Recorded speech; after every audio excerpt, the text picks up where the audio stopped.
உங்களை நினைக்கும் போது என் கண்ணு கசங்குதுடா. உங்க 2 பேரும் எதுக்காக தெரியுமா பாடி கேட்டா வச்சேன்? எப்ப பார்த்தாலும் ஏதாச்சும் ரூட்ல எவனாச்சும் வந்து அண்ணன் உங்களுக்கு அடிச்சு போனான். அது நடக்கக்கூடாதுதான் அவங்க வச்சிருக்கேன். இருந்தாலும் உங்க 2 பேருக்கு ஒரு சின்ன வேண்டும். எங்க அண்ணன் மேல இருக்க பாசத்துல அப்பாவில யாரையும் கொண்டு விடாதீங்கப்பா. இதுதான் இந்த முதலாளிக்கு நீங்க செய்யக்கூடிய கைமா. யாரு நல்லா தானே போயிட்டு இருக்கு.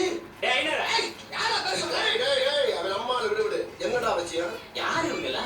என்னோட பாடிக்கு ஆசிரமத்துல கொடுக்குற சம்பளம் உனக்கே பத்தாத. இவங்க 2 பேருக்கு எப்படி சம்பளம் கொடுப்பா? மாசம் 5000த்துல 3000 அவங்களுக்கு, 2000 எனக்கு. மேற்படி செலவுக்கு ஆசிரமத்திலே கேர் பண்ணிட்டு இருக்கேன். போதுமா? பாடிக்க கிளீனிங். உனக்கு முன்னால வேலைக்கு வந்தா நான் என்ன முந்தி போக பாத்தியா?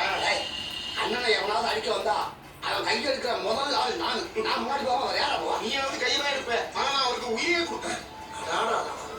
இவ்வளவு நாள் எங்கடா இருந்தீங்க?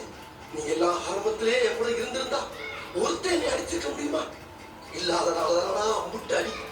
உங்களால எனக்கு ஒரு விடிவு காலம் வந்துருச்சா? உன்னை விட வித்த தெரிஞ்சுக்கணும். நானே வித்திய மூட்டை கட்டி குப்பையில வர்றான். அதிகமா பேசினா செருப்பால் அடிப்படா. செருப்பால் அடிப்பியா? எங்க உன் கால ஷூலர் போடுங்க. இப்படி செருப்பால் அடிப்பேன். என்கிட்ட இல்லைன்னா ஒரு செருப்பா கேட்டு வாங்கி அடிப்படா. என்கிட்ட கேட்காம செருப்ப கொடுத்துருவான். அப்படி கொடுத்தா அவன் செருப்ப கழிப்பி அவனே